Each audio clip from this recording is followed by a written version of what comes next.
Hello, everyone, and welcome to Kimball's Curiosity. And the curiosity that I'm going to talk about is the new Star Wars animated series that was released on May the 4th. That's right, The Bad Batch. Just to give you a heads up, I will be discussing later on down in this video about The Bad Batch, going over some points while reviewing it. I will also give you a heads up when that happens if you do not want any spoilers and haven't seen it. I'm going to give you my feedback right now, and then I'm going to delve into the different areas of the animated series. I also like to make note here that I have not seen the Clone Wars 7 seasons and also the Rebels, which this lies in between. I have also not seen the Resistance, so when I give my view of this, it's based on its own. And in my opinion, it was very well done. I like the fact that it was concentrating on a specific group of clones that were specially genetically engineered, and apparently this might have happened in the Clone Wars, and it focuses on them and their excerpts. And in my opinion, this is a 8 out of 10. And again, I haven't seen the other ones, so this is just solely on the show itself. Without, delving any further into this, I am going to give you guys a quick discussion of each characters. In this one, there was Hunter, who was enhanced sensory abilities. Crosshair with a keen eyesight and marksmanship. Wrecker, who was brute strength, is basically what his strength is. And Tech, which basically has enhanced mental capacity and intelligence. And then a last person that was an advanced recon commando that was Joint Echo is his name, and he was genetically, well, he wasn't genetically, he was actually added some droid parts, and he's more of a droid than he is a clone, is what the joke is in the show. But anyways, those are the overview of those characters that are centered around. They are called Clone Force 99 is the name of the group, and they were basically utilized as a special force task force to go in and do things that the other clone troopers may not be good at, because these gentlemen here, these clones were specifically tailored for their enhancements for their different abilities. So that gives an overview of what the show is going to be in regards around these characters. There is also a character that joins them, but I don't want to say the name. If you don't want to be spoiled about it, I'll talk about it in my review after, or in my overview of the show. Anyways, that covers about about the Clone Wars and the Clone Force 99 and what the Bad Batch is. So if you don't want spoilers, I recommend you leave now. Like I said, I highly recommend it, even if you haven't watched the other animated series. It is, in my opinion, good on its own. I'm going to have to go back and watch them because I'm going to need to figure out what happened in the past and what's coming up so that I can make my 2 cents of what I think might come up and what isn't going to come up. So, anyways, this is your final warning. I'm about to delve into the rest of the series.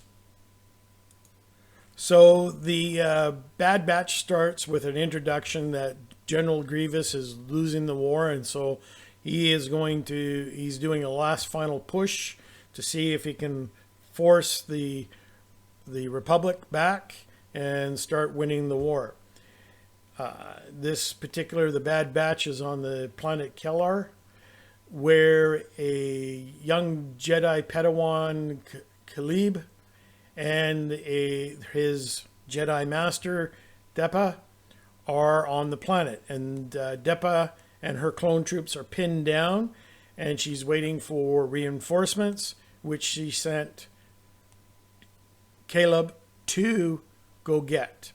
So when Caleb comes back, he mentions that yes, he's got the reinforcements coming, but they're not the reinforcements you think they might be. So what we get here is the first look of Caleb and Depa right here. And this is when he tells them they're coming in. And over here, they introduce themselves of who they are, and of each individuals that are there on the Bad Batch, as I would call them. Anyways, so they discuss about what's up next, and they recommend a counterattack. So she is about to order a counterattack. And Caleb, the Clone Force 99 is going to do recon, and Caleb wants to join him. So his Jedi Master, she allows him to go with them. And as they're walking away, so then the Jedi Master starts to feel the disturbance in the Force. And I'm going to play a little bit of this. I don't want to play too much because I don't want to be copyrighted on this, but there you go. Order 66 is given, and so the last thing happens is Order 66 is given. Caleb runs back to try to assist his Jedi Master. She orders him to run, and this is the last moment he sees what's happening to her. And as he's running away, you hear her screams in the background. I think this is going to affect Caleb quite a bit in regards to his opinion of the clone troopers. And as you get into the show here further down, Hunter goes after Caleb because he can't trust Hunter and the Clone Force 99. For some strange reason, Clone Force 99 they don't understand the Order 66. It comes down that Tech figures out that it's because of their genetic enhancements, that the ingrained chip that basically told them that they must follow Order 66 to kill all Jedi Masters and Jedi Padawans or any Jedi isn't affecting them. However, there is one individual in the Bad Batch that does have a little bit of an issue. And what happens is that you can see that struggle in regards to that individual. So here we see Crosshair basically saying, good soldiers follow orders. So you can see that he's struggling with the Order 66, and this is when they're chasing after Caleb. And he's been taking pot shots at Caleb as he is, he hasn't hit Caleb because he's struggling at this time with both the Order and his genetic enhancement interfering with interfering with the Order. But his chip is basically the predominant part of him right now. And that's where he's struggling because he can't understand why his commander is not following the same orders. So Caleb jumps across when Hunter's trying to convince him to come with him. In this aspect, this was probably the best thing that could happen, because if Caleb had went with Hunter, they would have had to fight the clone troopers that were coming down to execute the Order 66. And then there would have been a battle between the clone troopers and the Bad Batch. So this was the best part of the sequence, and I kind of figured that that's what was going to happen when I'm watching this, because it's kind of silly that he would go with Hunter, go back, and with all the clones having that Order 66 activated, they would have had to battle their own forces. So in a way, we probably will see Caleb later on in the episodes. I guarantee you, with the death of his Jedi Master, he is going to be taking it pretty difficult in regards to this. So whether or not we see him in this later on, possibly. We do know that he's in the Rebels, and this will bring some light to his character and his conflicts in the Rebels. And again, I haven't watched Rebels, so please beware if I make some fandom mistakes here. But this was a nice tie-in between the Clone Wars and the Rebels, to show what was going on here. So then we get back to the headquarters on the Clone World, where the Emperor addresses all the clones, as well as the Bad Batch, and says that he, the new galactic empire, and he's scarred because of the Jedi, and the Jedis are traitors. And of course, Hunter's not buying all this during this time. There's a conflict. But at the same time, you're seeing Crosshair being affected in regards to the Order 66. So it's interesting in regards to the dynamics at this time.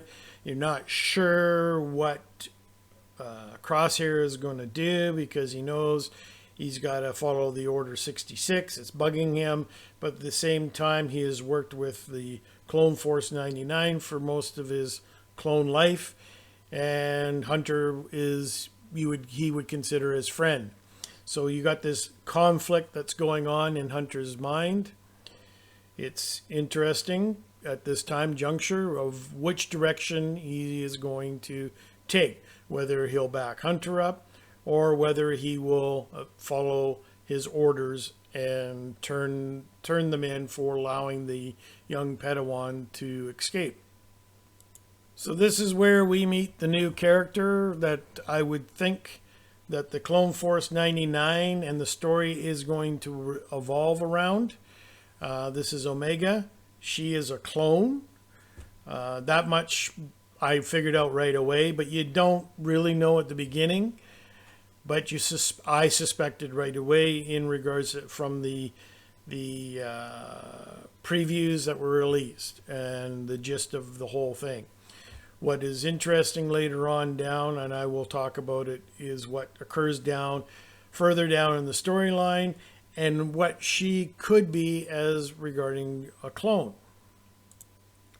So this is where we see Nala Seen, and she explains that Omega is a medical assistant for her, and that she's just got a curious mind and interested in discussing with the Clone Force 99. Then we proceed on to the next part of the tidbits here. That Admiral Tarkin has shown up. And this is where we get a sense of how the clones were pushed aside, the clone troopers and the stormtroopers came into being. Admiral Tarkin never trusted the clones, never believed in the clones, and this is why he shows up on Kamino to assess the clones' ability to follow orders as well as their ability to battle. During this whole thing, he tests orders Clone Force 99 to see how well they perform, and then changes it up and makes it live fire, which kind of ticks the Commando Force off a bit, because they're being tested and didn't expect live fire, but they adapt and were able to eventually succeed. However, this is where we have the finally reveal which way Crosshair swings in regards to his loyalties, and informs that Hunter had let one of the Jedis escape. So Admiral Tarkin sits there and decides that he'll send the Clone Force 99 on a special assignment, and it's to test them. So when they arrive onto the planet that they are going to do their mission, they discover that it isn't what they think it is. Hunter thinks it's droids, but again, Crosshair says that Admiral Tarkin did not say droids, he said insurgents. So this is where you get the sense of what direction this whole scenario is about to play out in regards to Crosshair's fight, in regards to his loyalty to the Order or loyalty to the Clone Force 99. And it's because of that embedded chip, it's basically swinging towards the Order. So the Clone Force 99 is surrounded and brought down to the encampment, and this is when we get introduced to Tar Gerrera in the Bad Batch here, and discussing his refusal to fight for the Galactic Empire. Actually, sorry, I said Tar Gerrera. It's actually Shaw Gerrera, and we saw him in the Rogue One story. Also, I'm pretty sure he probably is in the Rebels animated series. Again, I can't contest to that, but I'm pretty sure he would be in it because he would be a important figure in it. So this is where we get Crosshair really pushing back, saying we need to follow orders. This is what we're here to. The rest of the Force 99 are very confused, and as it was said in here, at least with the Resistance, or sorry, the Republic, they knew where they stand. However, with this Empire and Tarkin, it was not so black and white, and it was bothering some of them, especially Hunter. Tech was also having issues, whereas Wrecker, he would go whatever way. His loyalties lied with, I think, Hunter and Tech and Echo. So this is where you get the conflict, and I kind of figured this is where Crosshair is about to make a final choice of which direction he is going to lie on. My feeling at this time was he was going to choose the Empire over his friends and his Force 99. I expected it. So whether it happens or not here, I will delve further into it. This is when they shoot the probe droid and realize Tarkin had been watching them throughout their whole escapades on the planet, and realize that now Tarkin knows that they did not fulfill the mission as set out. So Hunter realizes that Omega might be in trouble because she had warned him about Tarkin and not to return back to Kamino. Hunter, of course, being who he is, decides, nope, we got to go back and rescue Omega, because he figures Omega is going to be in trouble with Tarkin, and because Tarkin was probably spying on them, so they're going to head back and try to rescue Omega.